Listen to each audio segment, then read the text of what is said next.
અરે જેનું બી મેન્ટેનન્સ બાકી હોય જમા કરો, આ ખર્ચા આવે છે. આપણે નવી ગાડી લઈએ છીએ તો એને સર્વિસ કરાવવી પડે છે ને. આ તો 15 વર્ષ સોની સોસાયટી છે.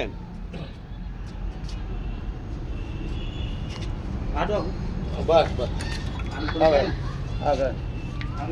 બસ એટલે જેનો બી મેન્ટેનન્સ ટ્રાન્સફર બી બાકી હોય તો ફટાફટ જમા કરો. અને હવે વરસાદ આવે છે ને આ ડીપીઓ અંદર પાણી જશે એની જવાબદારી કોની રહેશે? એ બદલવાની ફરજિયાત છે. કાલ ઉઠીને કંઈ પણ તકલીફ થશે જવાબદારી મારી નથી રહેતી. કમસે કમ 2.5 લાખ રૂપિયા ટ્રાન્સફર ફી બાકી છે બધાની થઈને, ને 4 લાખ મેન્ટેનન્સ બાકી છે.